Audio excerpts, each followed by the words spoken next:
Hey everybody, it's Galmadex and welcome back to another War of the Spark Premier Draft. Here we have not a fantastic card to pick one pack one here, Ravnica at War. It can be good in some matchups. Most of the multicolored cards in the set are very powerful, but you're not always going to be playing against a ton of them. We did see this played against us in our last draft and it did a lot of work there, so it's not like it can't do anything, but it seems a little sideboardy for my tastes. There are some matchups where it won't do anything. I think we're taking one of our uncommons here, and there's two really good ones. Narset, Parter of Veils, is a 5 loyalty planeswalker, stops your opponent from drawing additional cards, and as a -2, you get to look at the top 4, pick a non-creature, non-land from among them, put it into your hand. You get to do that twice if she is undamaged. Very nice. And Chandra's Triumph, just great, efficient removal. Really hard choice between these two. These are just both great. Callous Dismissal and Tamiyo's Epiphany are our best commons, I think. I'm going to go roll with the Narset here. In the last draft, we played against multiple decks focused around non-creature spells in blue-red, and those were kind of the scariest matchups we had. One absolutely destroyed us, so I think those decks are quite good, and obviously Narset is fantastic in those sort of strategies. Now we have Dreadhorde Arcanist, 2 mana for a 1/3 trample. Whenever it attacks, you can cast an instant or sorcery with converted mana cost less than or equal to its power from your graveyard without paying its mana cost. So if we have some consistent way to add to its power, this could be potentially be doing stuff, but this is really a constructed card. There's not a lot of ways to deal with that. Transmutation's pretty good removal in blue. It's only 2 mana, it turns the creature into a 1/1 with no other text, so it's definitely a lot better than Raven form back in Kaldheim. That was a 1 more mana and gave it flying. Mana Geode helps splash things. Evolution Sage can be really fun with a lot of +1/+1 counters and planeswalkers and stuff. Yeah, then we got like a big card that proliferates once. I think I'll go with Evolution Sage here, actually. Combos very well with any planeswalkers, and if we go in green-blue, the green-blue color pair should be able to do a lot of proliferation. We can have a fun time with that. And here I think I'm good to just take another great blue planeswalker. Essentially, when you see this card, you can think of this as like 4 mana for 2 2/2s, and you draw 2 cards, discard 2 cards. That's the best that it does, because that's what happens if it does not get attacked, or if she does not get attacked. And I guess technically you could do even more if we get really lucky with Evolution Sage proliferating onto her to make even more 2/2s. But yeah, really nice card. Also makes your opponent's removal cost 2 more to cast, so it can be really difficult for them in that sense. I do think Aven Eternal is another great blue card here, but I am kind of going for a non-creature spell theme with Narset, or at least trying to a little bit. And planeswalkers are non-creature spells, so Narset and Kesmina combo together very well, as well as comboing with the Evolution Sage, putting counters on stuff. But Evolution Sage does combo with Aven Eternal as well, because it will put additional +1/+1 counters on the Amass token. What do we have here? Cyclops Electromancer, 5 mana for a 4/2, deals X to a creature an opponent controls, where X is the number of instants and sorceries in your graveyard. So we could take that, try to move into blue-red instants and sorceries. I think Evolution Sage seems pretty fun, pretty powerful. It definitely did some work for us in our last deck, so I'm kind of more leaning towards staying in blue-green if at all possible, which would make me more prone to take a blue card here. Because definitely not taking the 3 mana 2/2 in green. I mean, I don't know, maybe that's fine. There are some big creatures in this format. I think I'm just going to take a Chasma's Transmutation, but it's not the most exciting removal still, but I think it is solid. There's also Skythree Strix, a nice little flyer that could get bigger, but don't think we're trying to be incredibly aggressive. And this pack is great for us out of the blue cards. I like all 3 of these.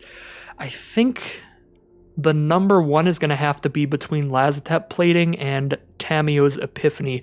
Lazotep Plating can be phenomenal because you can counter an opponent's targeted removal spell and create a 1/1, or just put another +1/+1 counter on your zombie army. And Tamiyo's Epiphany is just a fantastic draw spell, scry 4, draw 2, which is really good in this format with the high power level of the cards generally. It does help you scry to your bombs. So I think both of these cards are great, and Dam Breaker's just fun at the top end in a Planeswalker heavy deck, getting to proliferate and get a 5/6 out. I'm going to go with the Lazotep Plating here, but that might be a bit incorrect. The draw spell is really good. I just really like the idea of shutting down like a removal spell on one of our planeswalkers, because it does give all of your permanents hexproof, not just your creatures. Here, Arlen's Wolf is a decent, efficient creature, 3 mana for a 3/2 that can't be blocked with small creatures. There's also Augur of Bolas, but this card's pretty hard to get value off of because it only looks at the top 3 cards and it has to be specifically an instant or sorcery, not any non-creature card, so you're not often drawing a card off of this. Obviously, when you do, it's pretty great, but otherwise a 1/3 is not the best. Could also just take this random flyer. I'm just going to roll with Arlen's Wolf there. Another Crush Descent in this pack. Another one of these cards that is very, very good at the right time, but does not do anything at the wrong time. I guess worst case scenario, you can just make a 2/2 with this in the very late game if you top deck it, but you have to wait till your opponent casts something to do that. So even then. Wardscale Crocodile seems like a fine finisher, 5/3 hexproof, so it's good against removal, but it's not good against a lot of creatures, so this will be good against controlling decks, less good against aggressive decks, because they can just trade up into it. It's that or the wolf. I guess I'll take a crocodile here. We do already have 3 mana things, a wolf, a sage, and a Narset, and wolf's not the most exciting thing ever. Skulker's like a decent finisher. If you get late in the game and you're just stalling out and you both have a lot of creatures on board, this can start cracking in with unblockability, so that could be a choice. Stealth Mission's kind of similar, but you only get to attack with unblockability once, but sometimes that's all you need is that one hit. Crawl Stinger can just trade up into any size creature. Yeah, I'll go with Skulker here. We are definitely blue and only like probably green. Don't really think any of these cards are very good. I think the best card here is maybe Battlefield Promotion or Pouncing Links, and those are only really good in very aggressive white decks. I'm just going to take Ravnica at War as a rare draft. We're very unlikely to end up playing it, but who knows. I like Enforcer Griffin here. Light Shield's okay too. I mean, by itself, it's a 3 mana 1/4. It's just a very big blocker. I think I like Griffin a little bit better. Maybe we do get pushed into white for some reason. Just gonna keep taking the best card in the pack whenever there's not a color, or not a card in our colors. And yeah, this pack kind of sucks. It's like Goblin Assault Team, Blind Blaster, Behemoth. I don't really like any of those cards. I guess I'll go with the Behemoth. Saheeli's Silver Ring or Stealth Mission. 4 mana 2/3, look at the top card of somebody's library. 4 mana 2/3 flying. We can play it in any deck. Or Stealth Mission. I'm actually going to take a Silver Wing here. I just like the flexibility of being able to play this in any deck we end up in, just in case our colors get pushed around here. Oof, open up a Dreadhorde Arcanist. We did just talk about how that is not the best rare to open. This pack in general seems pretty weak. I guess Relentless Advance is okay in a non-creature spell deck and a Proliferate deck because it's a creature that you can put in your deck that helps with your non-creature stuff, like Narset. We can actually draw it off of. It's that or a Sky Theatrix, Erratic Visionary, Ceratok. Definitely nothing we want to pick one pack one here. Samut can be okay in a very aggressive deck. We're not really going to be aggressive. We're likely to be mid-range here. I guess I'll take a Visionary. I don't know, just a nice draw spell throughout the game. This pack is just very weak generally. I don't think we'd be happy in any color here. Ashiok's definitely good if we end up playing a slower, more controlling deck. We can play that off of just blue mana. This pack, a lot of great black cards. Lazotep Reaver, Spark Reaper are both great commons for an Amass deck. And Vizier of the Scorpion as well. All 3 of these actually just great in the Zombie Army Amass kind of deck. In green, we do have Crunch Wrangler, which can be nice in green-blue. Green-blue does have potentially a power 4 or greater theme with like Kiora drawing you a card on your power 4 or greater stuff. This getting bigger on all of them. This also has the +1/+1 counters for the Proliferate theme. Actually, I think it's between Ashiok and Crunch Wrangler here. Even Vivian's Grizzly can be okay because in the late game you get the ability to keep looking at the top and trying to draw more cards. I don't know. I'll go Ashiok here, try to be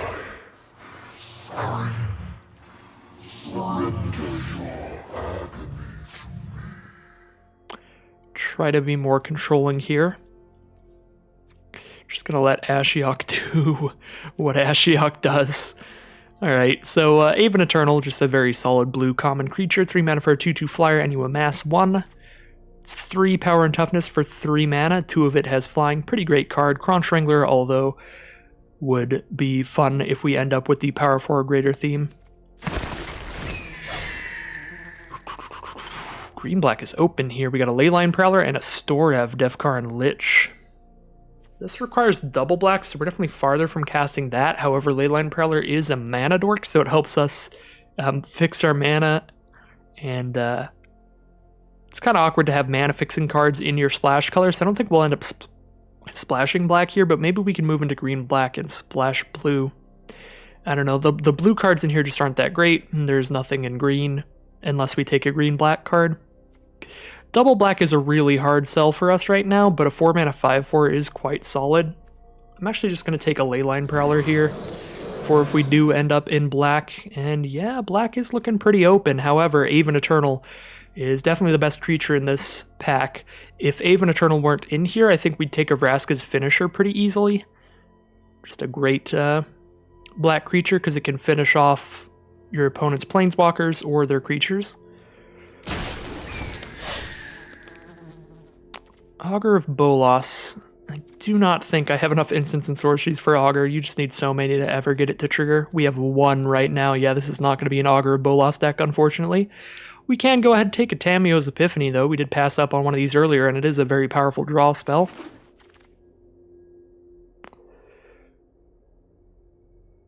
Lazotep Plating or Herald of the Dreadhorde. Or just Arlen's Wolf. I think Herald is a little better than Arlen's Wolf. A 3/2 that replaces itself is pretty nice. And of course, Lazotep Plating, countering removal spells is always fun. I guess I'll take the blue card again. Blue, we're definitely playing.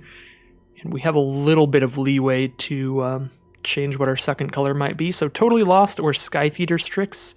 2 mana 1/2 flyer that's really only good in an aggressive deck because it just gets +1 power. It doesn't help you scry or anything like that. Doesn't block particularly well. I think Totally Lost will be better for this deck, just trying to slow down our opponent, maybe get more value out of Ashiok. Use Totally Lost and then mill whatever we put on top. That could be fun to do once or twice. We're not going to play anything in this pack. We're just not going to end up in white, and even in blue-green, I don't think we're playing a Samet because we're not going to end up super aggressive, so we'll just play Relentless Advance, maybe, although it is pretty weak. Yeah, we're still getting good black cards this late. I'm going to take a Lazotep Reaver here. 2 mana for a 1/2 and a 1/1 zombie army.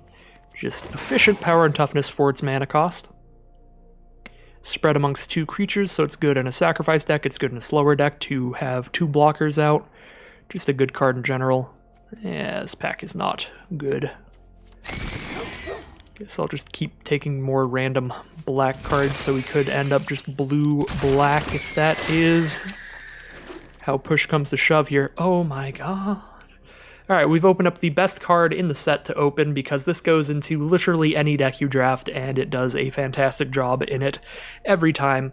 6 mana for a 4 loyalty planeswalker, -3 to destroy a permanent that is 1 or more colors. That's literally any permanent you care about except Ugin. And +1, you get to make the top card of your library a face-down 2/2. So Ugin is absolutely incredible, and we are going to scoop him up here. We'd love to wheel Spark Harvest, Eternal Taskmaster, or Tamio's Epiphany. I think the Green Dream is kind of dying here. We're probably ending up blue-black. Every exploit ripples through time. Be mindful. We got a pretty great uncommon for the blue-black decks, and we do have a decent amount of amass going for us already.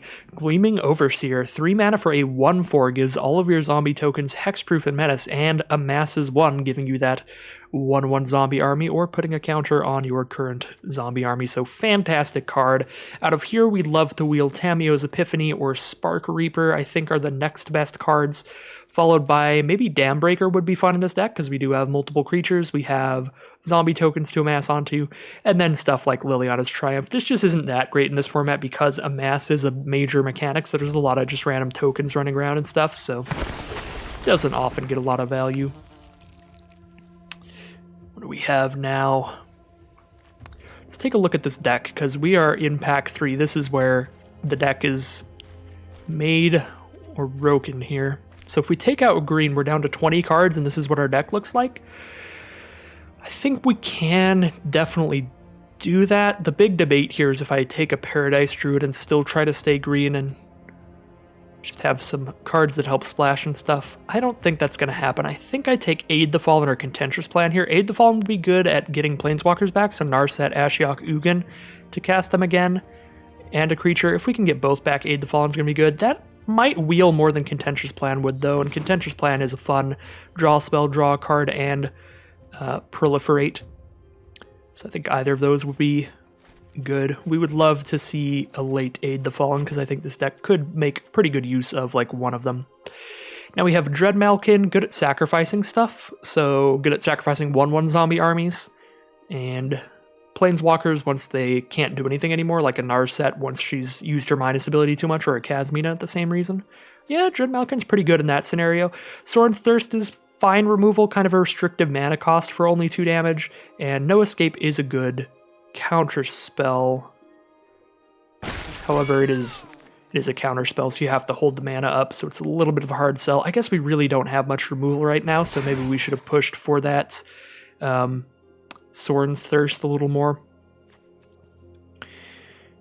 Now, what are we taking? I kind of like Herald of the Dreadhorde in this deck. We're definitely in a mass deck, caring about the zombie armies. Dambreaker would be fun, as always. I think that's it. I do not think we're going to play the Elder Spell. It's usually going to do something eventually, but there are times where it just won't. I hate the feeling of having a card like that and then never having a target for it, so I tend to just not run them maybe as much as I should. Take a Spark Reaper out of there. Great with the zombie army tokens to sacrifice, and Planeswalkers that get weak later. Stuff like that. Bond of Insight, each player mills 4, return 2 instant sorceries. We just don't have enough for that to do anything for us, so I guess we're taking a Crush Descent, but I'm probably not playing that either. Naga Eternal, Teferi's Time Twist, and Erotic Visionary. Don't really like any of these. Guess I could take another Visionary. It's fine if it lasts till the late game. We did wheel a Tamiyo's Epiphany, so that's pretty nice. I think I'll definitely play that. Don't know about another Totally Lost. I think I'll cut that for now. Prismite probably not playing. We're on to the last picks, the garbage in the packs. That's actually a 2-mana 2/2, but I have a lot at 2-mana already, so probably not worth it. Alright, well, this deck really shaped up in the last pack by opening an Ugin, so that is a thing. That's definitely a part of this format. This format is very high power level in all the rarities, really. There are some really powerful commons, uncommons as well. Just all the Planeswalker stuff going on. So we have to cut 3 cards here. We're at 14 creatures, so I don't really want to cut too many creatures. We didn't actually end up insanely controlling to where I feel confident cutting down to like 10 creatures. I guess Relentless Advance is a creature, but it's one of our weakest creatures. 4 mana for a 3/3, or just 4 mana to put 3 counters on our zombie army. It's actually worse if we put counters onto a zombie army, I feel, unless we have Gleaming Overseer. I think I'm actually just going to cut the Relentless Advance here. Cut 2 more cards. We do have Transmutation as one of our few removal spells, so I think I keep it in. Contentious Plan. Maybe we cut Contentious Plan. We do have 2 Tamiyo's Epiphany for great late game draw spells. Kasmina draws and discards. Double Erratic Visionary can draw, discard in the late game. The Proliferate is fun. That is the biggest thing kind of keeping it in here for me, but I think I will cut a Contentious Plan. Now, one last cut. Maybe a Shriek Diver. It's our weakest creature, I feel. Just a 2/1 flyer. It can get haste, but then that only matters the turn you play it. Every other turn, it's just going to be a weaker flyer than Aven Eternal would be, or Saheeli Silverwing would be, and it doesn't have a good ETB effect like Aven Eternal and Silverwing do. Yeah, I'll cut a Shriek Diver here, and this is our blue-black zombie deck here. I think we are still playing an Ashiok. Even though we're not the most control-y deck in the universe, we could still try to stall a game out with just 3/5 butts and countering removal spells and playing a little of our own. So I think Ashiok could still be an alternate win condition here. And let's see how we're doing on our mana. 16 blue symbols and 7 black symbols. So yeah, we'll do one more island, then swamp here. We don't have anything that requires double black, so maybe we could cut one more island. We do have one card that requires double blue than our set.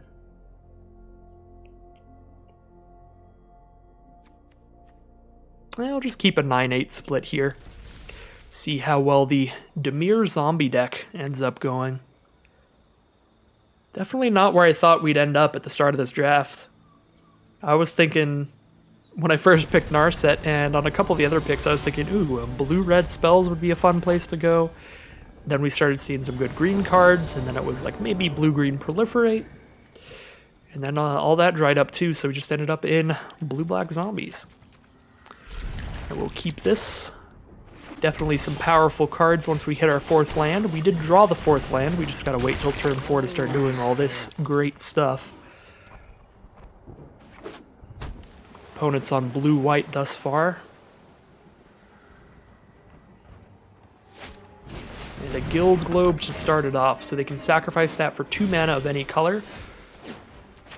2 mana of 2 different colors specifically, so it really helps you splash off-color planeswalkers and just other powerful spells. They're on white, blue, red thus far, dropping down an Eve Eternal turn 3. Great card, one of the best commons in our deck. I just hold up a Lazatep plating here and chill.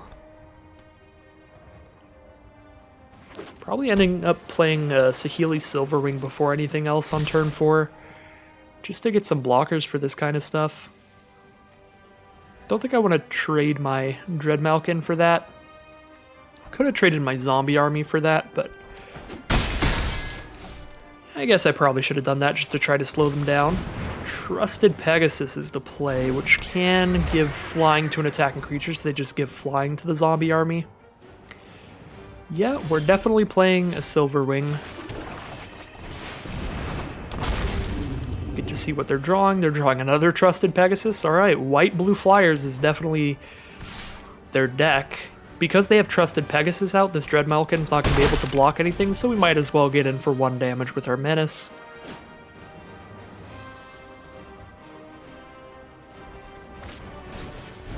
Law Rune Enforcer to tap stuff down.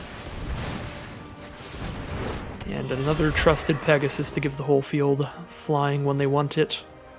Play an Ashiok Skulker or Tamio's Epiphany. I feel like I really need to get more flyers, so I think I'm digging with Tamio's Epiphany here. And none of that'll do it. I guess I'll put another Epiphany on top so we could cast that next turn. If nothing else, did draw an Erratic Visionary. That doesn't really help. Now they get to tap down our Silverwing with Law Rune Enforcer and hit us with the entire rest of their field every turn. Oh my god, they got 3 Trusted Pegasi? Well, white-blue flyers was definitely not getting drafted at all in our opponent's pod. Or just white-blue in general. Just white, really. Law Rune Enforcer and triple Pegasus. Seems pretty great. We have a totally lost... God, there's nothing we can really do here. We need a board wipe or something. Opponent just has an absolute mound of creatures. I guess we Epiphany again? There's Ugin, but unfortunately it's not as good as the one that was recently reprinted in the core set. We don't get to exile their entire field, we just kill one thing. So that doesn't even actually help us that much. Even Eternal can actually block and trade with something. I suppose we are still drawing Ugin. Definitely play our land, so at the very least we can give Hexproof with Lazatep plating and block something with Silverwing. We can get 1 block here. If nothing else. 1, 2, 3, 4, 5, 6. We take 7 if we get to block 1 thing.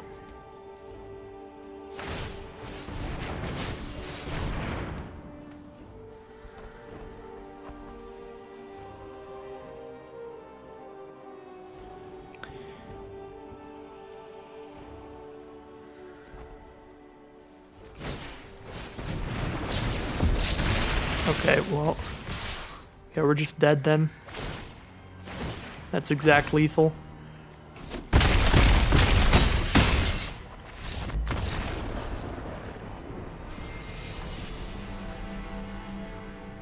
Well, definitely a rough start to this draft.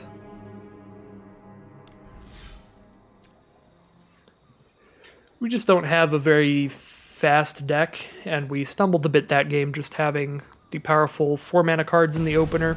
Nothing turn 2-3.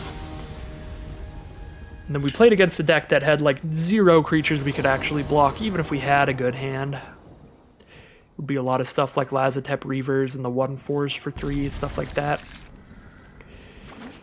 We do need to draw black mana pretty badly here, but we do have Aven Eternal on turn 3. And generally going down a card in limited, especially on the play, is absolutely brutal, so try to keep mulliganing as kind of a last resort. We do have turn 4 Kasmina this game, which will be great. Definitely drop down a flyer here. Make our zombie army a 2/2 as well. Means we get to attack with Lazotep Reaver and the zombie army. They can only block one of them. So I get to poke them for 1 damage here. Or get them to spend a burn spell or pump spell of some kind if they want to kill one of my creatures. Obviously, we can't attack into the Snare Spinner with our Aven Eternal, unfortunately. And this is just the green deck, the green-red deck that is like perfectly positioned against flyers. The 2 mana that blocks as a 3/3 against flyers, and then the 4 mana 4/3 against flyers. Not great for us, but they don't have good attacks in against us, so we're definitely just going to start going off with Kasmina as best as we can. My students are loyal geniuses. Discarding a card is going to be rough here. Dreadmalkin's actually, well, it's only 1 mana, so it is the smallest thing we have. On this board, it's going to be really good with like Lazotep Reaver and stuff. I don't think that we really need to transmutation anything yet, but against a green-red deck, they're probably going to play a big scary creature later. Maybe we actually just get rid of Lazotep Plating. We don't really need to give anything hexproof, except maybe a Dreadmalkin much later in the game. Yeah, we're kind of going wide more than we're going for one really good creature right now.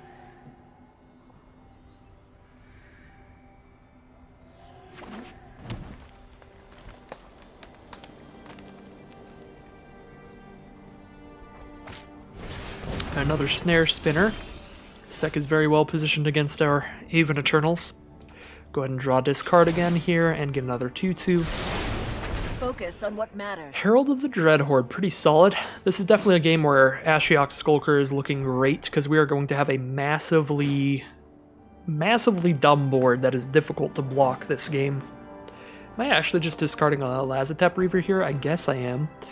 Makes our army 1 bigger and gives us a 1/2. Probably the weakest of the cards in our hand.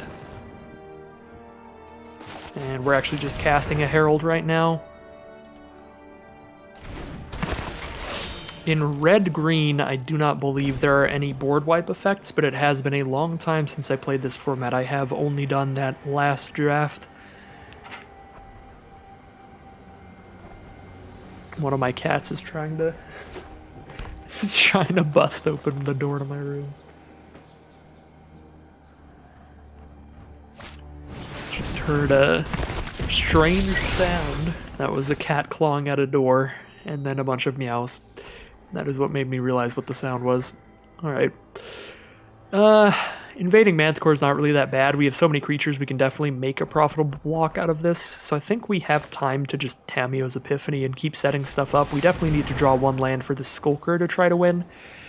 We need 2 lands for Ugin, so put it like this. Draw 1 land, and then 1 land again next turn. And Ugin is a definite win condition in this board state, even more so than Skulker. Just because it's a more powerful card. Although it might take just as long to win. Just slowly chipping away at my opponent's board. Destroying their permanents and then making some 2/2s, and then destroying their permanents and then making some 2/2s. 2, 3, 4, 5. They'll have 5 attackers after I destroy something. I have 6 blockers. They'll probably have a decent attack here, but then the turn after I do this, I get to just make a 2/2 with its ability and make more creatures off of all these spells. So this seems fine. Chandra's Pyrohelix would be beautiful for our opponent here. They'd spend 4 mana and do 2 damage divided as they choose among any targets. So they do 1 to Kasman and 1 to Ugin. That would be pretty beautiful. It might just be trying to mill us out here. Luckily we have an Ashiok that makes that just completely impossible. Because if we draw Ashiok at any point, Ashiok mills our opponent like 20 cards. Just because we have so many things to block with. If we exile Ashiok off of Ugin, we're still okay because we can sacrifice it to Spark Reaper, or ideally the Dreadmalkin, I guess, eventually gets way too big for our opponent. We can also start getting on the Skulker plan. Skulker plan might be a little faster than the Dreadmalkin because this doesn't have unblockability, it just has Menace. So I'd have to wait until it's big enough to attack into their field without dying, which would be a long time. So we're probably just going to keep making 2/2s to have like infinite blockers here, and then start chipping away at our opponent for 3 a turn. If we ever get at severe risk of milling ourselves out, we'll just stop using the plus ability on Ugin and just chill. But I think we got this on lock. Gonna be a very long game here. There are some very bomby things in the set, so you never know. Chandra's Triumph to kill Ugin. That's fine, we still got the game with just Skulker.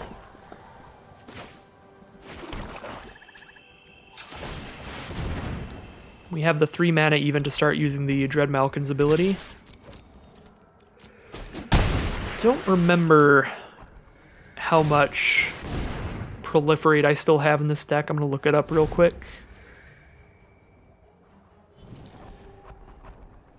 I actually don't have any Proliferate left in the deck, so we will just sacrifice Kasmina, I guess. She does still make targeting our stuff cost 2 more by their spells, but they have 8 mana now, so they can definitely just do it anyway. So we might as well just make the kitty bigger. Or draw a card off Spark Reaper, that might be better. Totally Lost is the draw.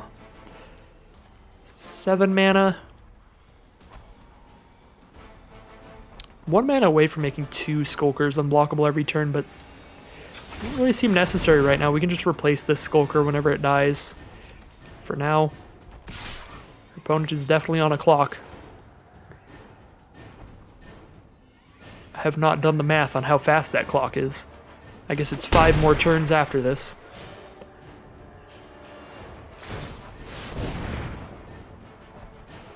Our opponent's definitely digging with the Grizzly, looking for creatures and planeswalkers out of their deck. We do get to Totally Lost the first time they cast one, but then they can just use Grizzly to put it back in their hand. Arlen creates 2/2s that are just 3/3s. Alright. We've got a big enough board that's not that big of a problem. We can still just keep getting in with Skulker. I think even to the point where we're just going to keep Skulkering at their face rather than at Arlen.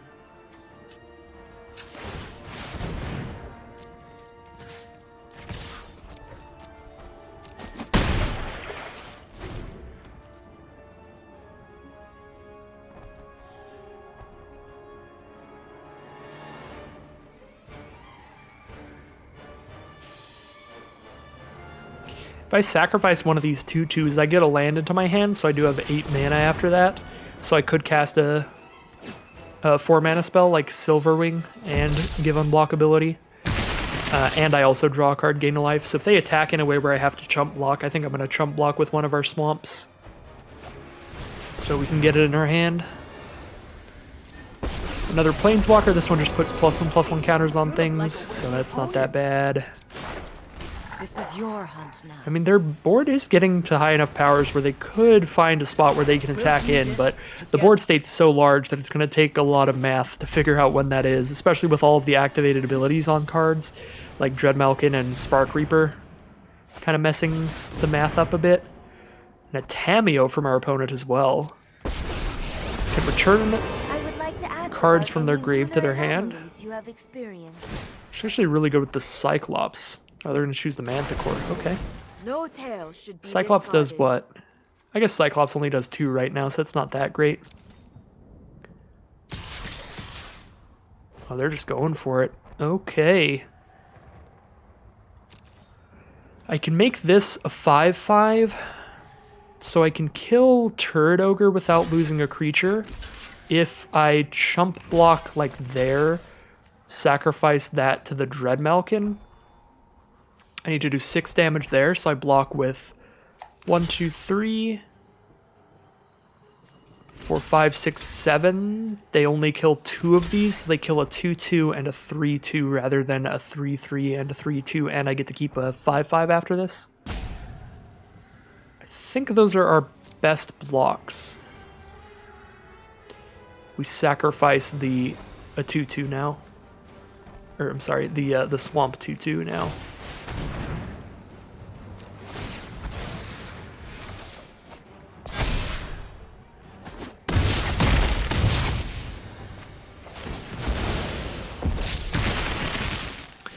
Gleaming Overseer, give our zombie tokens Hexproof Menace. And it only costs 3 mana, so we can play that and still use Skulker. Seems solid. What I want to attack in here, though, a 6/6 Menace. How well does that attack? 1, 2, 3, 4, 5, 6, 7 power. No, I wouldn't want to attack in here, unless I held the mana up rather than use the Skulker. I can make Malkin a 7/7, 1, 2, 3, 4, 5, 6, 7. If they block it with everything, they can kill it, but then I kill multiple of their things. Actually, I make it so they have to block it here. That's actually probably better than killing Tamia, which was my other plan. Actually, no, we can just go for the kill here. I don't think they can survive. Yeah, there's the concession. Yeah, once I realized the Dreadmalkin presents like 7 damage and they have to double block that, that means they only have 2 other blockers. They take 3 no matter what. Their 2 other blockers block a 2 power and a 2 power. So they take 1, 2, 3, 4, 5, 6, 7, 8, 9, 10. Oh, they block a 5 power and a 2 power. So they take like 10 or 11 no matter what. That was a pretty crazy game, but that's another part of the format. There's a lot of abilities, static abilities on planeswalkers, activated abilities on cards all over the board, and you can get into board stalls like that where things get very complex. So it was entirely possible that I had pretty good attacks earlier than that. It was also entirely possible that my opponent shouldn't have attacked there. I don't know. All kinds of stuff like that. The board math was just so complex at that point.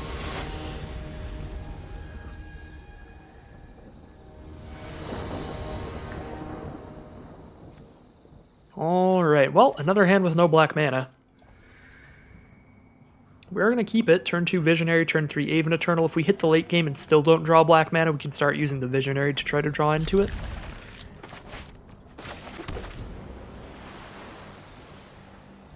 I don't know what it is with War of the Spark, but I feel like I've been having way more mana issues in this set than I have in any other set recently.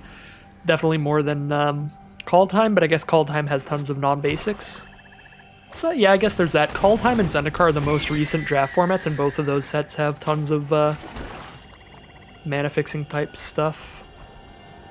The decks I've been playing in War of the Spark so far have just been basic lands. And then in Theros, the reason I had less mana issues is because I was just playing monocolored a lot. Having fun that way.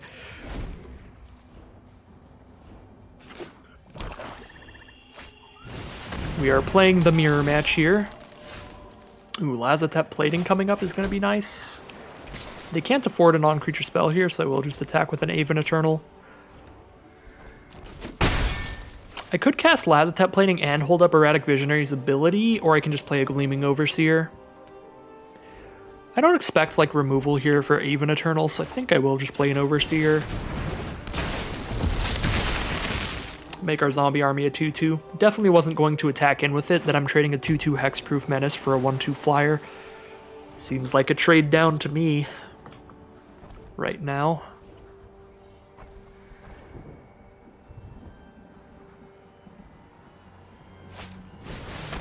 Thunder Drake from our opponents. And we've got a totally lost to just slow them down here, put that back on top. Can even respond to stuff at instant speed here, so I could attack in with both. If they block my zombie army in a bad way, I could Lazatep Plating to make it a 3-3.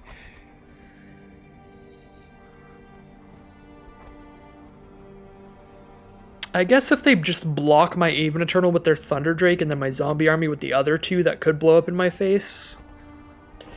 Then it would be a pretty awful attack. Totally Losting right away does get in for 2 damage and counter their next draw step, basically. If I wait on the Totally Lost, I could get rid of all the +1/+1 counters on this thing. Yeah, I guess I'll wait. Play an Ashiok Skulker. Thunder Drake is a sick card.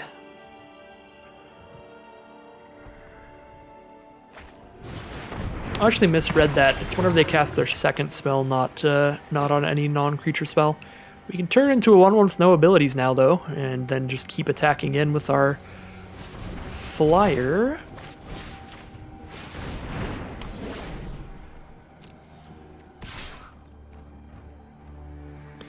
They have a 5/4 blocker now, so attacking in with our Menace creature is definitely bad. They block with a 5/4 and a 1/1.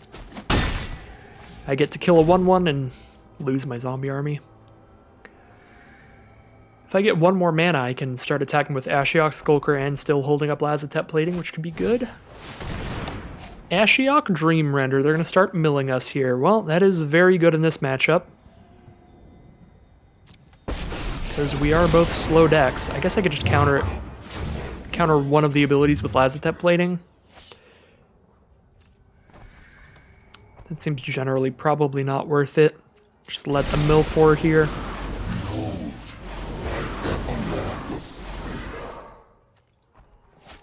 They milled our Ugin. Why not? Alright, Lazatep Reaver coming on out. Got plenty of blockers, but only 1 with flying. That is definitely our game plan, is to do things in the sky. Attacking with the 5/4 here. They get to kill Ashiok Skulker, that's it. I guess Ashiok Skulker is good on this board because of how wide it is. It's just a bunch of small creatures. I kind of do want to kill that behemoth if I can. I can kill it by blocking with Overseer and my 3/3. They only kill one of those two. That seems pretty good.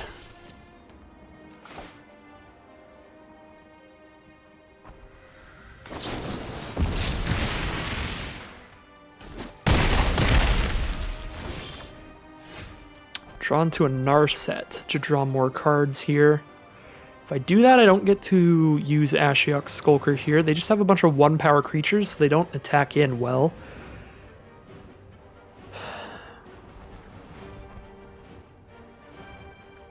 I start attacking for 5 a turn if I start using Skulker's ability.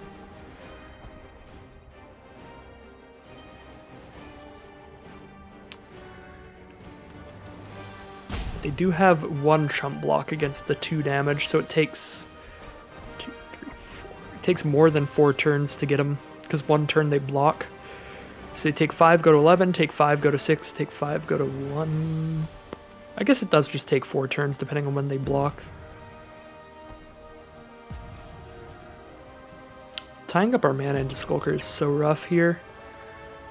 If we get milled all of the cards out of Ashiok, we are going to lose this game. We don't have that long. We're going to get milled 16 more cards. We'll have 7 left right now. Every turn is going to make it worse. Yeah, I guess I got to kill Ashiok here. They could. That is a bold chump block. Alright. I was going to say they could chump block here to put Ashiok to just 1 loyalty to mill me 4 more cards, but I think that probably be better to just keep the bird than mill us 4. Unless they have the Totally Lost plus Ashiok combo, that makes sense. Well, I think we're still doing fine. We're the only player with a flying creature, and they can't get it on the ground because they have a 1/3 and a 3/3 against a bunch of small creatures. So currently we're still okay, and Narset's going to start drawing us cards. Those who cannot perceive, meditate. and Tameo's prepare. Epiphany or Casmina. Take Casmina here. Keep the board as cluttered as possible on the ground so we can just get there with Aven Eternal. They could do a chump attack into Narset to lower her enough to where I don't get to draw another card with her. Angrath is a beautiful draw for them here, giving their whole field menace, so I only get to kill one creature and they get to just kill Narset off of this attack. Fight for it.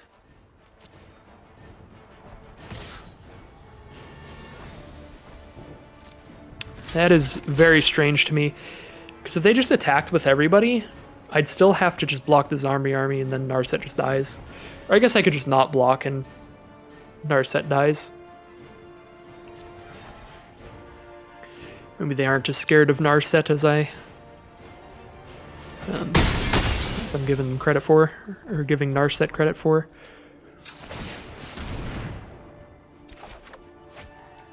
Get that out of the way. Draw another one. All right, Narset, what do we got? Keep an open mind. Oh yeah, we hit something. That's beautiful. 6 mana here. Definitely go with Casmina. Draw, discard this swamp. Join my order. Unity is Next turn we get to Epiphany. Hone your control. Ooh, I could play a Spark Reaper right now if I discard something like Totally Lost, but I don't think I want to do that. We are certainly winning the long game here. I think I attack Angrath to stop them from getting a 2/2. Their field will still have Menace, but I can block one of them, so I can keep Casmina alive, but I can't get another 2/2 out of her if they attack her with everything. They do have a Totally Lost they could pick up with their Spellkeeper, weird, but that's the only target for that right now. No attacks, alright. I probably should have drawn discarded here. They have 24 cards, we get to start Ashiok-ing them. I don't think we want to start Ashiok-ing yet. I think we just keep pressing our board advantage. We are the future. I do have 6 mana here, so I can play Spark Reaper and Ashiok though if I want to. Yeah, that's actually probably pretty good. That gives us inevitability in like multiple ways. We have the better board and we start winning the mill race. We're at 12 cards right now, they're at 24, so it's probably good to lock that up. Counter Spark Reaper? Oh, they're going to feel bad when I drop Ashiok now.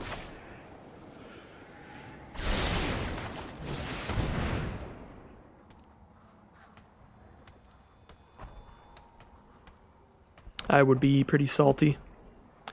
They can pick it up with Spellkeeper weird, but they don't have the mana to use it immediately. They can Totally Lost it to make me recast it. But, I mean, that just gives me more loyalty on Ashiok. It'll do its thing slower, but will still do its thing. And they're just going to scoop them up there.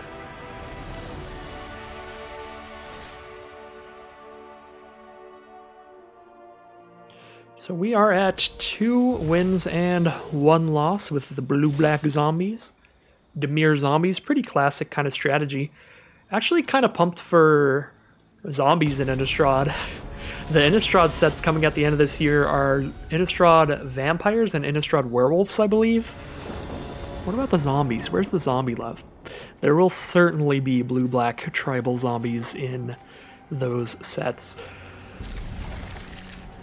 Just not the titular tribe. But yeah, playing blue-black zombies here gives me some good memories of. I had a Gisa and Geralf, or Gisa and Geralf, I don't know how you pronounce their names. EDH deck. That was a lot of fun. I have not played EDH in like a year now. Outside of Spell Table, I've played like once every few months for various reasons, but haven't gotten to play EDH with the homies, you know. In quite some time. Actually to the point where I unbuilt all my EDH decks, so I need to rebuild the ones I want to play with.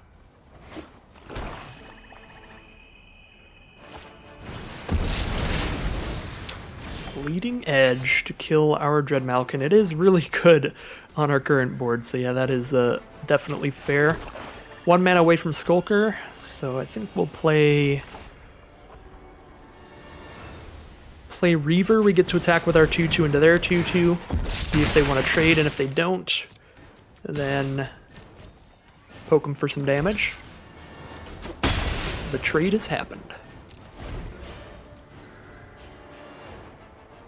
Definitely going to be looting with Erratic Visionary here. If we draw something really good, we can discard this land. If we draw something bad, we just discard that to keep playing Skulker.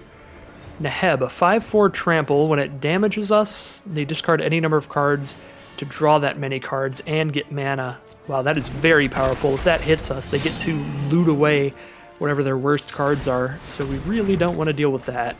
And just drew another land. Definitely good to get that out of the way. Draw an Aven Eternal. I think we play Ashiok's Skulker. We can just double block that with a 3/5 and a 1/2, so it can't really attack in against that.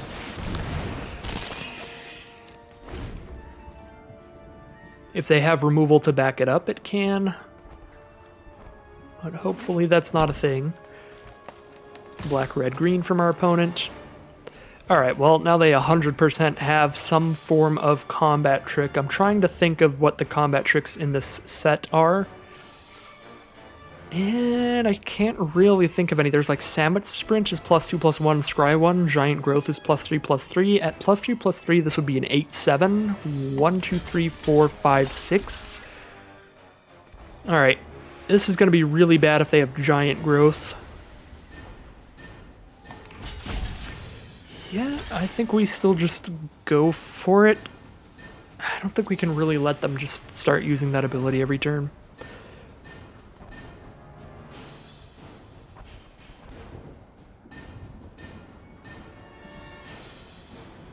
I guess I should have blocked with like one more, because Samet Sprint is like +2/+1, so then I would still kill it.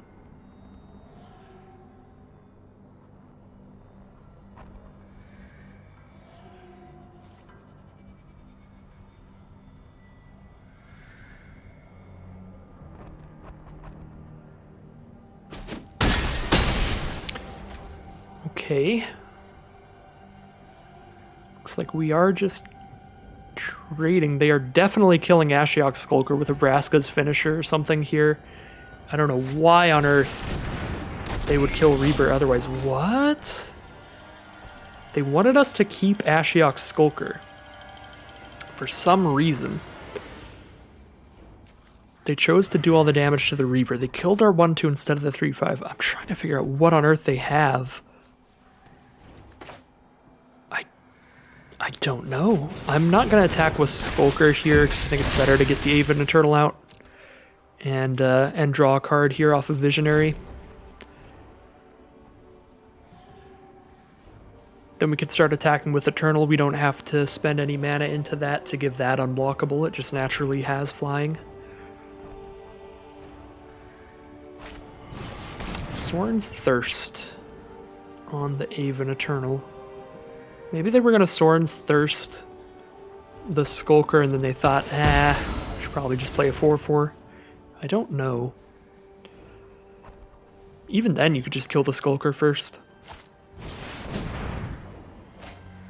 They might have some really specific strange card that I just am not thinking about here.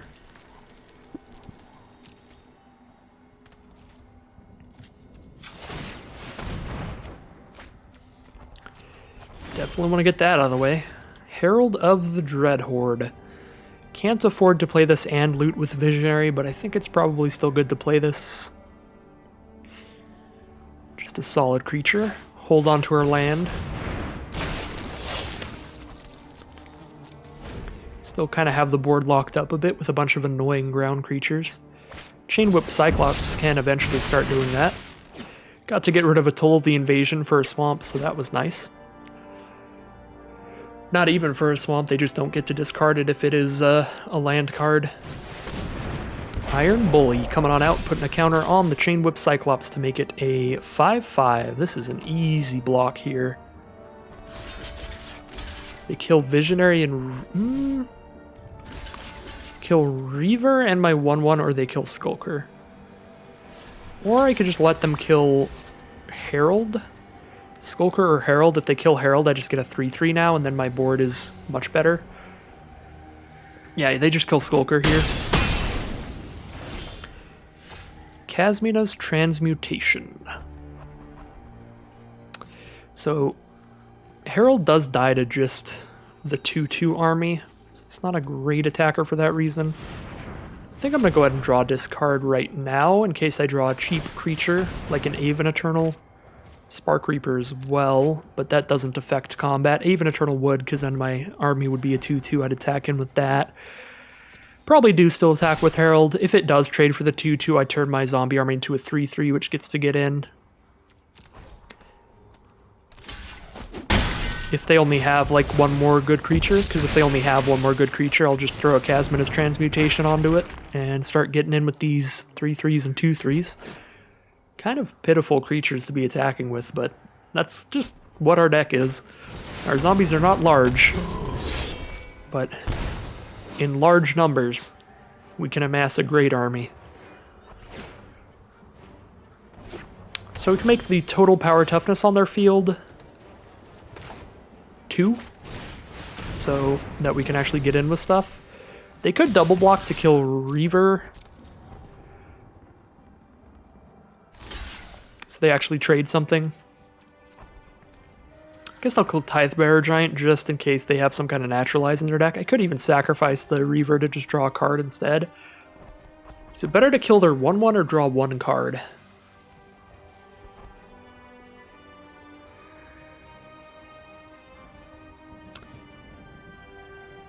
I don't actually know. I'm gonna kill their 1/1.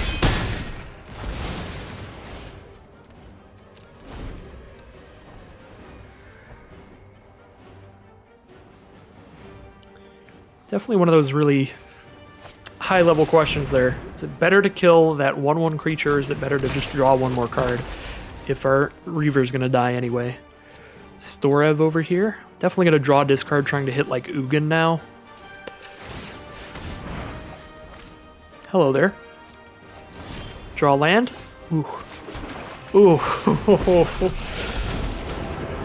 Never have I called it that well. Actually, I probably have. I've been making like an hour or two's worth of videos every day all year, so probably have called it that well before, but that felt good. That was ridiculous. Iron Bully does have mana, so they do get to kill Ugin. Kind of forgot about that. Probably should have left Spark Reaper back. It's mildly embarrassing, but they don't have any more creatures here. We're still good, but we could have had this game super on lock if we defended Ugin better. Just a Death Sprout? Alright, still get there for 3 a turn. Put him down to 5 here. Still have Visionary drawing every turn, which is really helping us. Erratic Visionary is kind of the MVP of this deck. Probably going to put that in the thumbnail art. This card is overperforming. It's doing a lot better than I thought it would be. This card looks very unassuming, but in games like this, it is doing absurd things for us.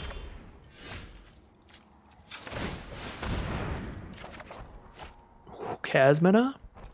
Don't mind if I do.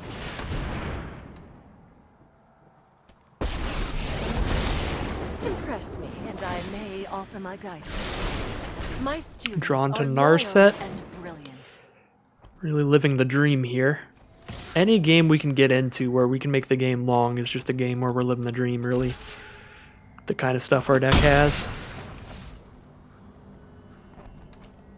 They are going for the chump block now. Maybe they have a Sorin's Thirst. They do indeed, to finish off our 3/3.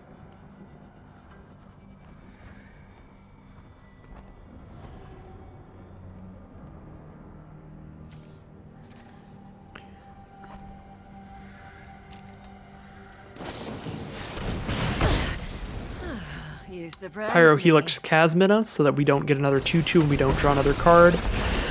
Vraska is really good here. Gets them a couple 1/1 Death Touchers. Kills 2 of our creatures. Money. Play Narset here. See if we can't hit something. Ashiok to mill them out. They're down to 16 cards now.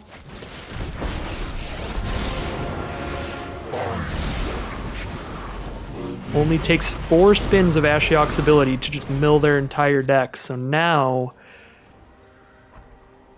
I'm thinking we're on the defensive here. They have to block here, so we get to kill their Death Toucher, I guess. And if they don't block here, that's pretty good too. Because then we basically just killed the Death Toucher either way. Just trying to kill their creatures there. 11 cards in deck, 3 more spins of Ashiok is lethal. Spin number 1.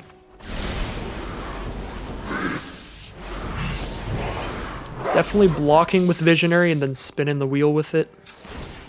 I have just the trick for this. Lazatep Plating gives us an additional blocker, which is absolutely wonderful. Because it's a 1/1 blocker to block their 1/1. We don't have to lose our really good 1/3.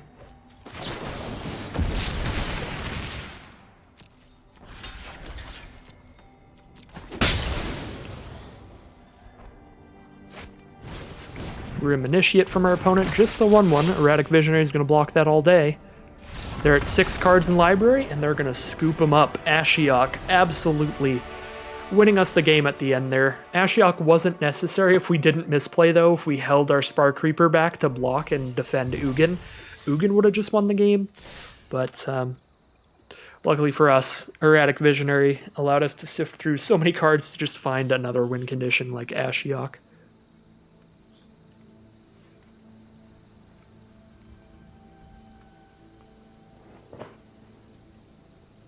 Definitely another good showcase of how powerful the powerful cards in this set are. Not even necessarily rares and mythics.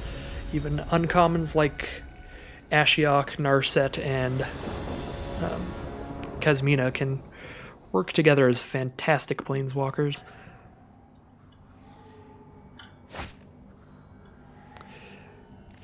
Back at it again with the monocolored hands. I think I will keep this one. We know we get to cast an Even Eternal. As soon as we draw a swamp, we can cast anything here.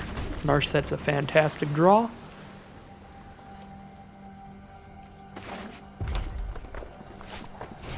Burning Prophet from our opponent. Fantastic red creature.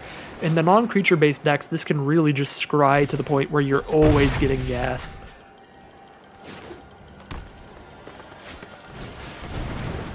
Raging Crunch coming out 4/3 that can't attack alone. It has to attack alongside the Burning Prophet. We will drop down our Even Eternal.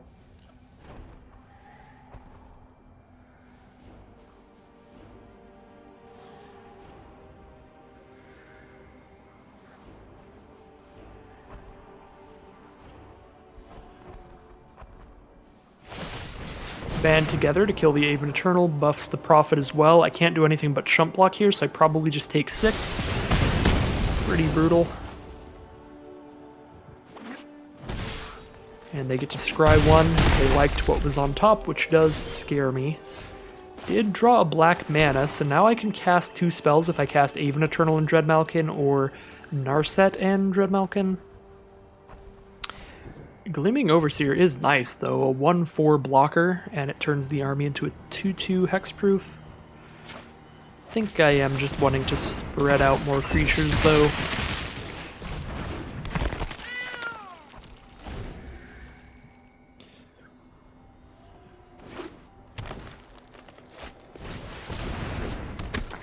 Crunch Wrangler from our opponent. See if they still want to attack here. Actually a little surprised they didn't attack, but I'm very glad that they didn't. Here we can cast Narset and Lazatep Reaver. We'll cast Narset first in case I draw a good 2-mana non-creature spell. My only one is the instant, but it could happen. Alright, well we can also just draw Planeswalkers off Narset. That seems fair.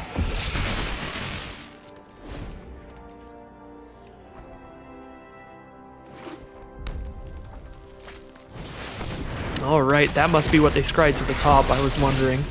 Big old 4/5 that amasses as well. Get that field bigger. How good are our blocks if we cast Ugin and destroy Manticore? That's the question here. If we do that, they have a 4/3 we block with a 3/3, a 3/2 we block with a 2/2, 1/3 we chump block and that we chump block. Probably worth just casting Ugin immediately, honestly. But I should probably activate Narset first just to check. And prepare. Tamiyo's Epiphany, so we even have draw spells afterward, even if they find a way to just nuke Ugin. Yeah, I think Ugin's gonna be worth here. My plans do not include you. They have to press in for a not great attack to kill Ugin. Ooh, Turret Ogre is gonna finish it off. Because that makes Wrangler a 4/3 trample. I have no way to block that and save Ugin if they attack all. Yeah, there we go. I was gonna say, if they just attack with those two, I can save Ugin.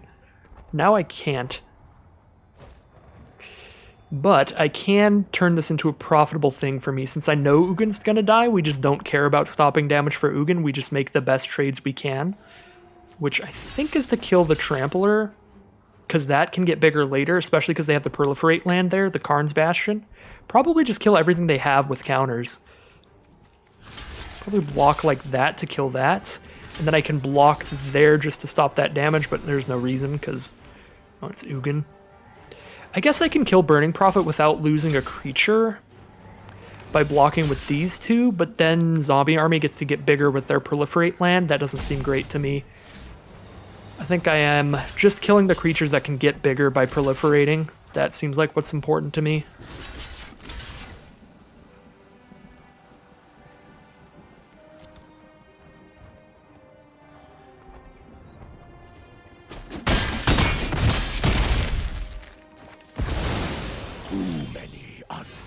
Chasmina's Transmutation. I don't think that's necessary yet. They have a bunch of 4/3s. I can just play a 3/5. They do have a reach creature, so Avon Eternal is not going to be winning us this game, unless I Transmutation it. Kind of want to Transmutation that just so it can't get any counters, because if I don't Transmutation it right now, they could give it some counters, and that could be a bad time for me. Yeah, let's Epiphany, see what we hit, but then I still have the 2 mana up for Transmutation. Ashiok. They've got 26 cards. We put them down to 6 cards if we can get all of the abilities off on Ashiok. These are all solid draws, to be honest, but I think Ashiok and Skulker are the best. Go with those. Could even play Ashiok right now, but they do get to hit Ashiok for something here. If I do that... Maybe we just play the best defense we can for Ashiok first. I think I am going to Transmutation the Wrangler here just to know they don't have anything to Karn's Bastion with coming up. Because if I don't do that now, they can always just draw a Turret Ogre and all of a sudden this is a 3/2 that just gets bigger every turn and eventually breaks through. Spellgorger Weird, another creature that can get counters. That is terrifying. I get to play Gleaming Overseer, have a ton of blockers out, and cast Ashiok here. Gonna hold on to this land in case I draw one of my cards that lets me draw and discard, like Chasmina or Erratic Visionary. But we are just trying to keep this board locked down.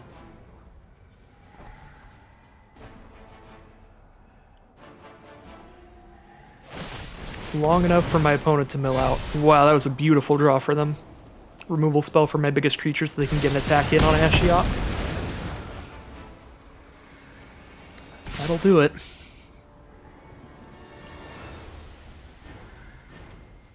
Well, they are attacking my face. I am down to 11. They could go for that too.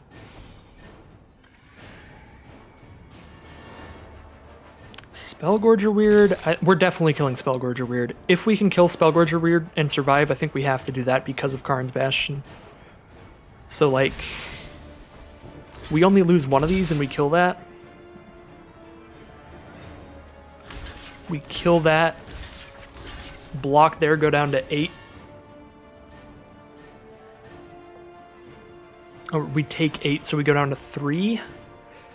But I still have 2 creatures out, and I play an Ashiok Skulker as well. I think that's what we're doing here. If they have any burn spells, obviously, they can just burn me out, but if If not, I think this is our best chance.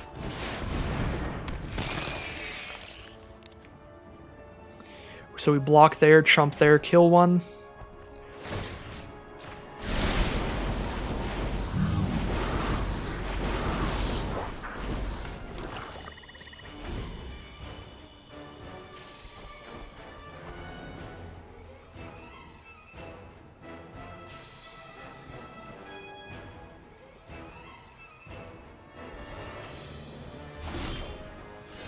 We really need to draw something other than lands here. Because, like, any draw our opponent hits is gonna lethal us.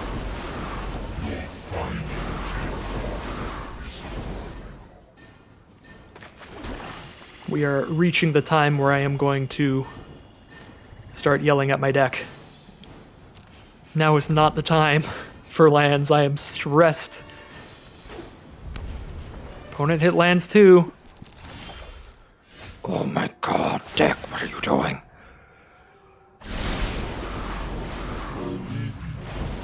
We're down to 6 cards now, but I'm at 3 life. I die to anything.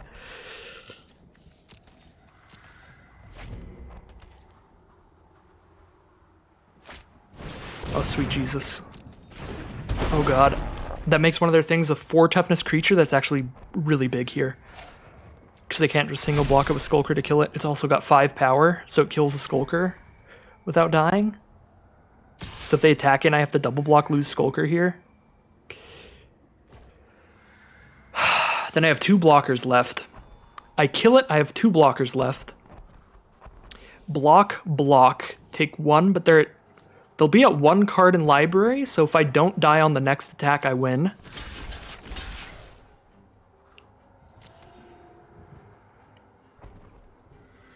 Oh my god. Oh my god, the stupid proliferate land. Oh, I had the triple block. Oh, I was remembering the freaking proliferate land every other turn this game. Oh my god. Alright. 2. I hate my deck. My deck is going to punish us for that. If they draw a non-creature spell, they win. That is brutal that is going to cost us the game here. If we just drew a creature and they don't draw a non-creature, that doesn't cost us the game. But if we just draw nothing but lands like 4 turns in a row and they hit a non-creature spell, it does cost us the game. They hit a non- Oh my god! This is the worst beats of all time. The worst beats in the history of beats. I am going to uninstall Arena.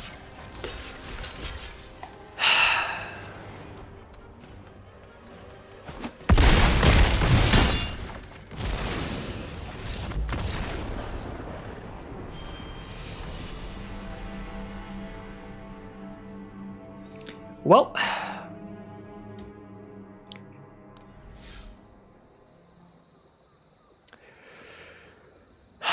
should have won that game, but War of the Spark is a format very similar to Call Time in that there are tons of static and activated abilities on all kinds of permanents that you need to remember at all times, and if you forget for one moment, it can 100% cost you the game like that.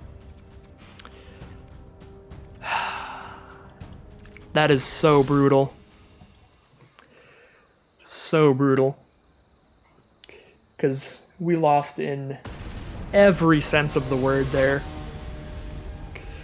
It was a combination of I had to make that misplay and I had to draw literally nothing but lands 5 turns in a row to lose that game, and both of those happened. That's going to go down in history as one of my worst beats of all time.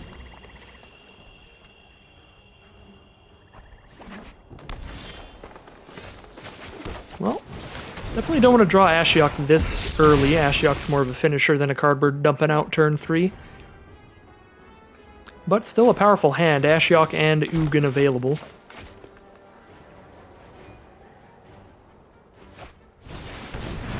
Let's just re-collaborate here, get into a new game of Magic. Hit for 2 here, they're down to 18. No creatures yet from my opponent makes me very happy. New Horizons without a creature to get the counter on is nice for us. Any little bit of value we can take away from them, we will accept. That being said, they do have 5 mana now on turn 4, so they can play something very scary. Also, 2 mana of any color, so any kinds of splashes can be happening. Especially in this set with so many powerful cards. Splashing can be terrifying. Yep! That's a Roalesque. Well, I think Ugin is our plan against that. When we kill it, they do proliferate twice. Luckily, didn't get to put any counters on anything, and it kind of has to just hang out and block, I think. I guess it doesn't have to, but it probably will if they don't have more creatures. It's definitely not the scariest Roalesque I've ever seen, thanks to the fact that they didn't have any other creatures to follow it up.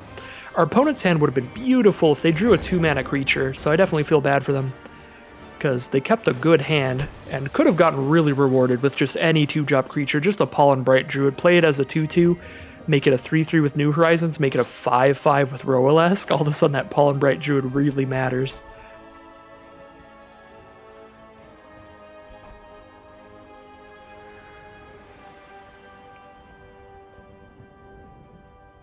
Six mana available to our opponent now. They can cast their own Ugin if they want. This isn't really a position, I think, that Ugin's that great, though. On our opponent's field, Ugin is wonderful for us. You know, when your opponent just has a bunch of small random threats, Ugin's not so good. Ugin's great at just being a targeted removal spell with the -3, so when our opponent just has one big mythic rare scary threat, it's pretty nice. Challenger Troll. Each creature with power 4 or greater can't be blocked by more than one creature. So we can still just Ugin to kill one of these, and then It's us or them. Every day is a new lesson. and then block with our ground troops. I do really need the 6th land, but I would also like Ashiok. Yeah, Ashiok isn't going to be necessary this game if Ugin can survive. I do wish I took an Aid the Fallen over the contentious plan that I took during the draft. That was definitely a pick I would do differently now that I've played with this deck, had a little more experience with our strategy. I think Aid the Fallen would be more powerful in this deck. We have several ways to draw discard we can end up discarding our Planeswalkers with, and our Planeswalkers are really powerful and we have 4 of them. So Aid the Fallen would be nice to bring them back, rather than just contentious planning to draw a card, because we didn't even end up playing the contentious plan in the first place. Well, now our opponent has a million creatures, so Ugin's getting a lot worse, but we have enough blockers, we can still just kill their one flying creature, and protect Ugin, start getting 2/2s out of it. If they play a stealth mission, Ugin's gonna die. If they play anything to give something flying, Ugin's gonna die, but otherwise, hopefully, Ugin is going to start amassing us quite the field. Oh my god, Arlen's Wolf can't be blocked by creatures with power 2 or less, so we can't block Arlen's Wolf. Well, oh my god, they didn't realize it either. Thank goodness, both players forgot because there's so many words on all of these cards. It's like the precursor to Call Time, really. Well, 100%, I need to play Ashiok's Skulker here so I have something to block their wolf. So if my opponent notices that, now I actually do have a blocker for the wolf.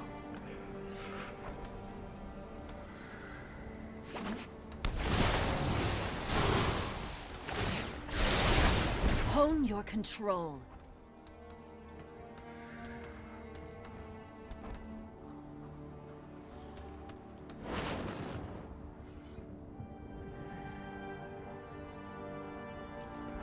Well, Aztec Plating is going to be pretty sweet here, because we're going to have the mana to hold it up for like the rest of this game. So anytime they do draw the targeted removal, we can counter it, unless they have it right now. That would be sad. Send a Challenger Troll at Ugin. All I can do is Trump block with one creature. I may as well Trump block with the creature that allows me to draw a card. The 2/2 Spirit, so I draw that island.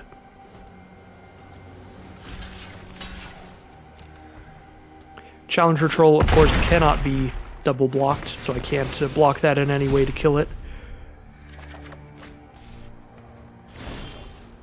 Gleaming Overseer, give our zombies Hexproof Menace. Seems pretty cool. I do have to worry about milling myself out because I did discard my Ashiok. Multiverse obeys me. So we will need to find a way to win this game. Maybe it's Ashiok's Skulker, but I have to wait till my zombie army is a 3-3 or better. So I should Gleaming Overseer first to make it a 3-3. Then I can hold up Lazatep Plating to make it a 4-4 at instant speed to block Arlen's Wolf. Then I can start just attacking with Skulker every turn. But not yet.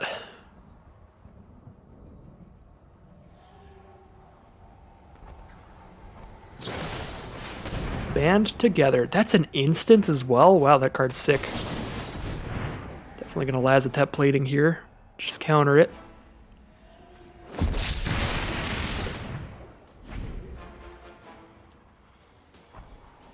I didn't even notice that was instant. That is way better than a lot of the green removal we've gotten lately. It's just very wonderful. Again, drawing a card off of our Ugin land. This one's not even a land, it's an Aven Eternal. Even better. They don't have any blockers for that either. Oh, they have the Ceratok to give everything trample, so they do kill Ugin. Did not notice that, but we didn't have any creature big enough to not let Ugin die. I guess if we chumped with Skulker. Probably not worth it, though. We are just going to kill them now with Skulker and Aven Eternal is the plan.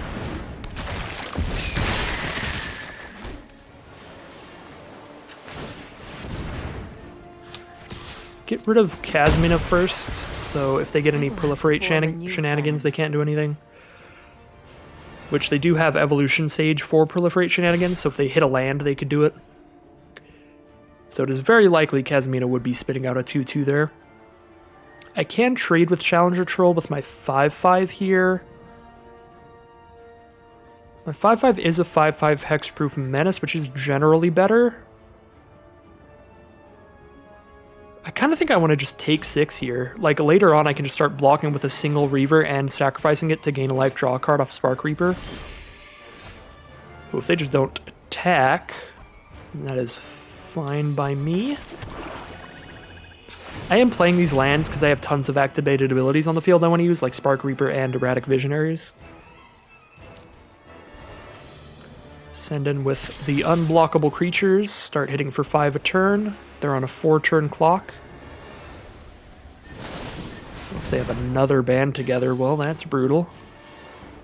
Don't have a way to counter that one, so I might as well draw the card off of the Skulker.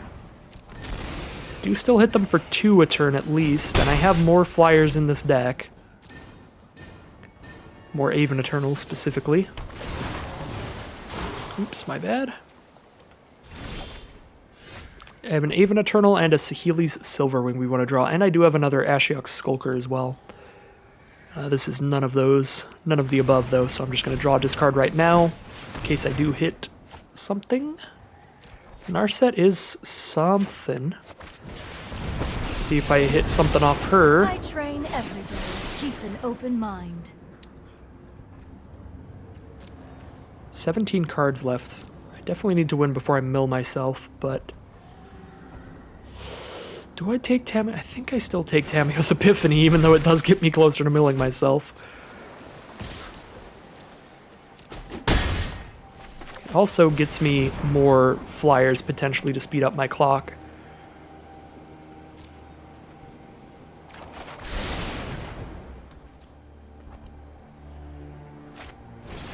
Another Arlen's Wolf. We definitely got to keep our 5-5 out to block those things. Oh my god, that worked out so well for us. Now we just have all the flyers. See what's on top of our opponent's deck. It's an Arlen Voice of the Pack. Uh-oh. Start making 3/3s. Hopefully our board is going to be big enough to still deal with that. Totally Lost, huh? Totally Lost for Kasmina's Transmutation. I think I'll just take Totally Lost.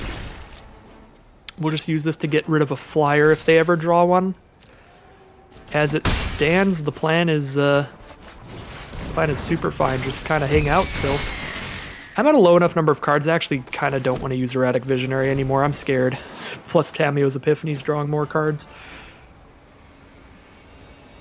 We're hitting for 6 a turn in the sky now, so they're on a 2-turn clock to our flyers.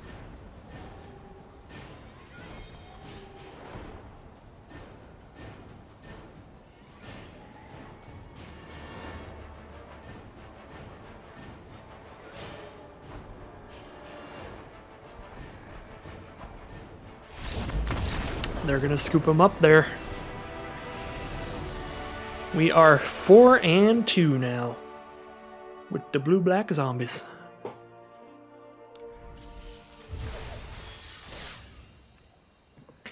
I am still looking back on that.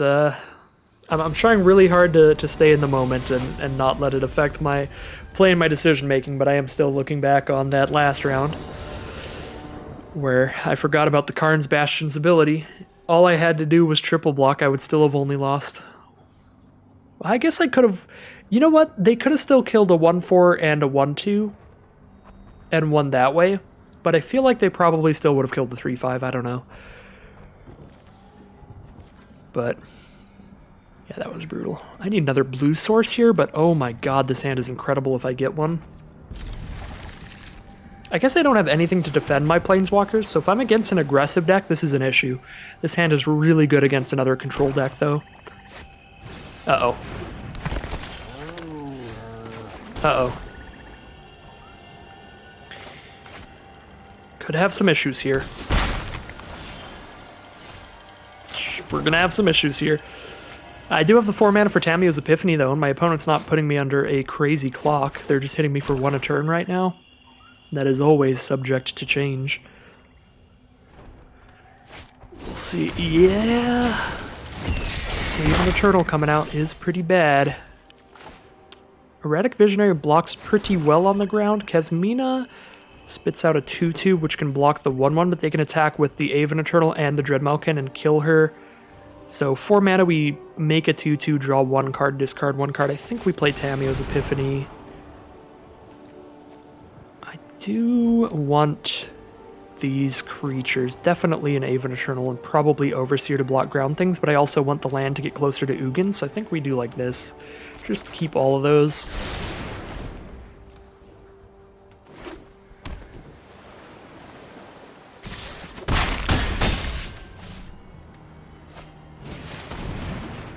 Herald of the Dreadhorde. It's looking like we may have been stumbling on mana too long this game. We are off to a bad start. Oh my god, that land wasn't even a blue source that we scryed into. We're like almost...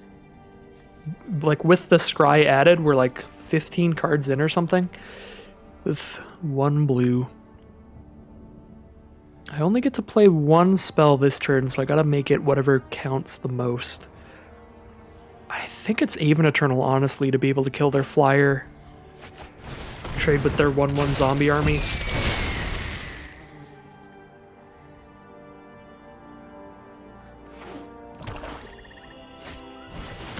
Gleaming Overseer is pretty horrible for us, gives them another menace creature. Down to 8 now. This is the mirror match, but our opponent had the good aggressive start and the mana they needed. We have definitely neither of that. We still don't have the 6th for Ugin. Can't even double spell because I'm stuck on blue.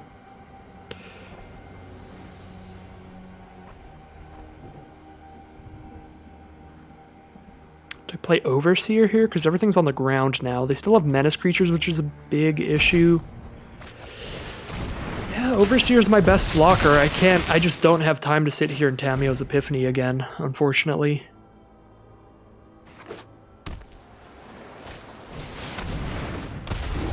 Big old Tidebearer Giant. We're really feeling the pain here.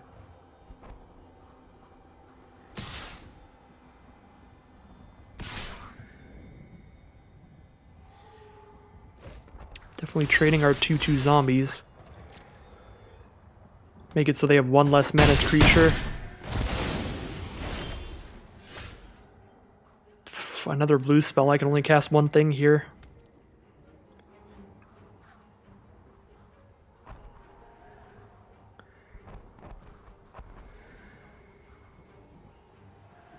Can only block 2 things. The 4/5 I can chump block with a 2/2 Overseer. I block there, take 2.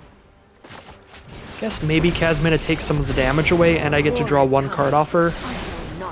Trying to hit land. We did hit a land. I just don't have time to play around with Narset. I guess I do have the 2nd blue now, though.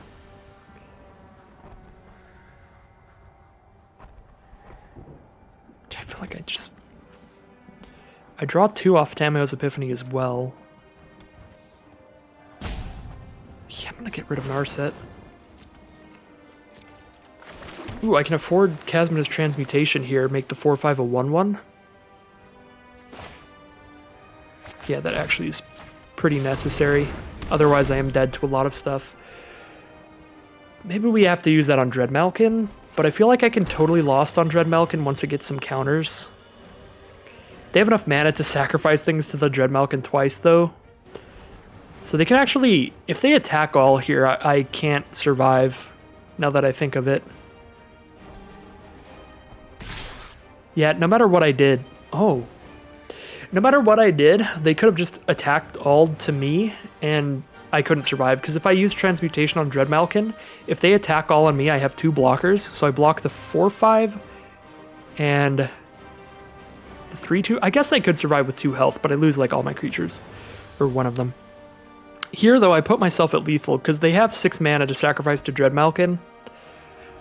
And if they do that, that's a 5/5 menace. So if they attack all, I have to either double block Dreadmalkin and then die to all these, or block anything other than Dreadmalkin and die to Dreadmalkin. So they had lethal here. But instead, I guess I do get to kill some creatures. I don't get to kill Dreadmalkin. They can sacrifice creatures and just kill whatever I block with. If I double block, it does force them to sacrifice 2 things, though, but they can just sacrifice the Herald and the token it makes, so that's still not great for me. I guess I just get rid of the Tithe Bearer.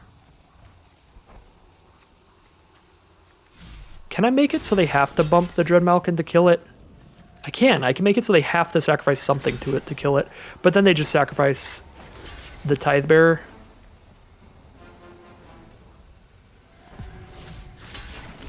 Yeah, I mean, I guess I blocked Tithe Bearer to make sure it dies either way. But yeah, they're just going to sacrifice it here. Maybe they sacrifice the Herald instead, we'll see. That would give them a hexproof menace creature, so it might be worth it. Nope, they're going to sacrifice the Tithe Bearer. It is I who has learned a lesson.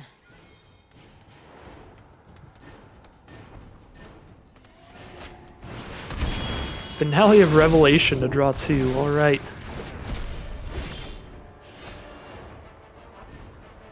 Think we play Ugin and kill that menace creature.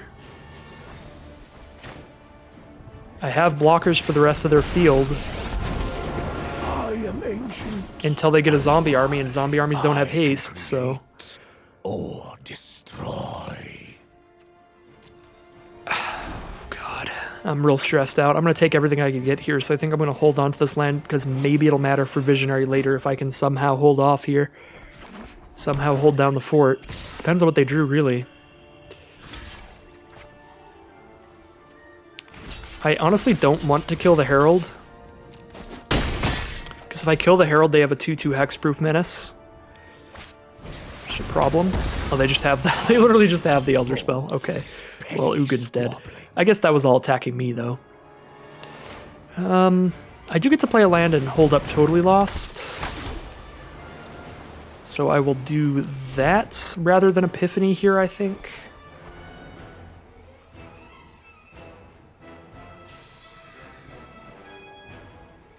I'm at 5 life, like, tapping out just feels so painful. Alright, they really just want their Herald to die. They want a Hexproofer Menacer. Erratic Visionary coming on out.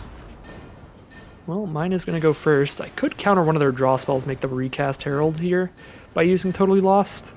If I cast Tamiyo's Epiphany, I have 1, 2, 3, 4, 5, 6, 7. I'm 2 mana away from being able to hold both of these up. Let's just slow them down here, I guess. Get rid of one of their draw steps. Dreadmalkin is going to be good with Lazotep Reavers and stuff. As is Lazotep Plating. Just draw both of them here. Play the Dreadmalkin first. Hold up Lazotep Plating or Erratic Visionary's ability based on what we need at the time. 20 cards left for them. 19 left for me, but I believe I still have an Ashiok. I do still have an Ashiok in here. Contentious Plan, draw a card. They don't get any proliferate out of it, so happy about that at least. But they are drawing a card. 5 mana now. They have the Herald in their hand, obviously. Shriek Diver it is, though, to get a flyer out here that does 2 damage to me right now. I don't have any flying creatures yet. I think I gotta use this Erratic Visionary, try to draw a flyer, because I need it ASAP. We know we get a Lazotep Reaver on top, which is not going to help with that, unfortunately. We need to draw something within 2 turns. We have to draw it this turn, or next turn, or we're dead. Let's see what we got. Ashiok Skulker's not going to do it. We can use this ability and still have the mana up to play a flyer, so we will. Land is definitely not going to do it. I think I play Reaver, hold up Lazotep Plating, or Dread Malkin's ability.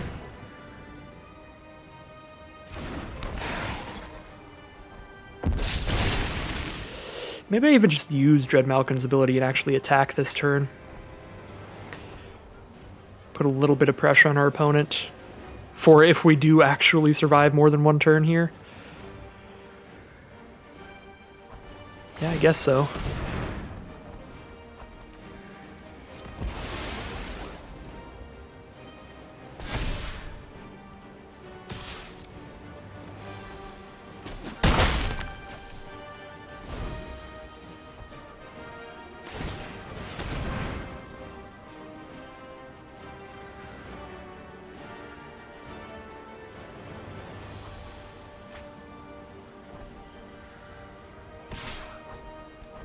We're going down to 1 now. The last draw step we have. We do get to draw 2 cards, though, thanks to our Erratic Visionary. Ooh, Eternal Taskmaster is going to be great this game. They get to pick up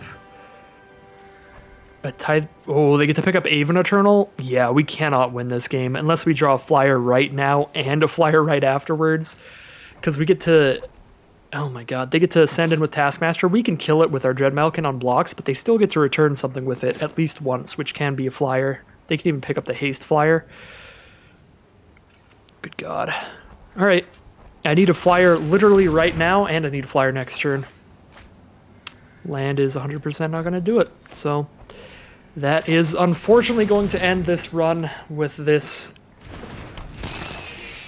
draft deck in this War of the Spark Premier Draft.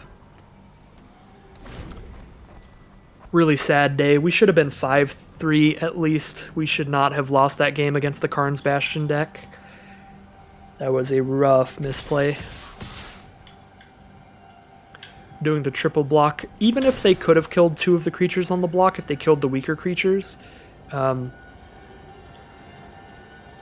we would still be killing one of their attackers.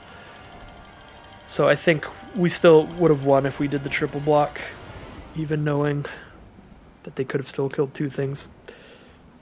And either way, that was the only block we could have made to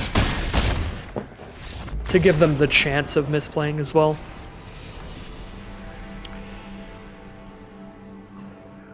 That was definitely the big bummer point of this draft, the big turning point of this draft, but it happens. Mistakes do happen, especially in formats like this with so many abilities all over the board. That is one of the biggest things at the start of Kaldheim that was getting me and my opponents a lot, was all of the non-basic lands with special abilities and stuff. They're just so easy to forget because it's so instinctual to just not pay attention to the land zone. But that was just an even bigger bummer because it was just an absolute brain fart, because I mentioned the ability multiple times as the reason I was taking out creatures with +1/+1 counters on them, and then just at the pivotal moment completely forgot.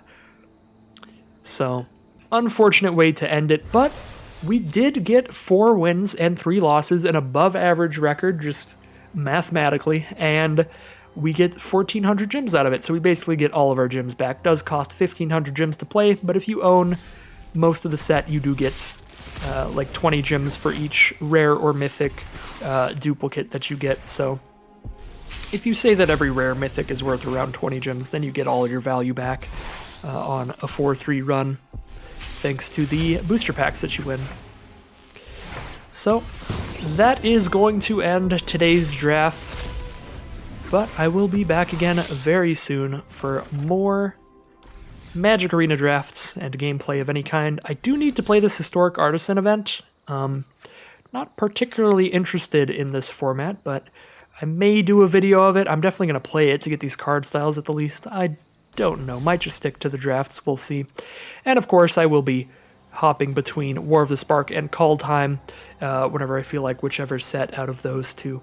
As time progresses, War of the Spark is going to be on for 2 weeks total, I think, and then it switches over to core set premiere drafts for a while.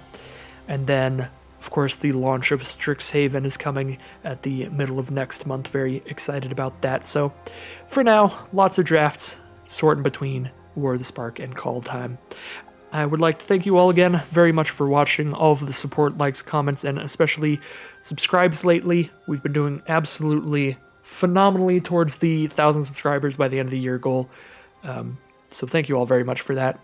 And if you want to see more content, there will be plenty more. Same place, same video format. I'd say same time. Generally the videos go up around 2 a.m. or 2 p.m. Central, but not exactly same time.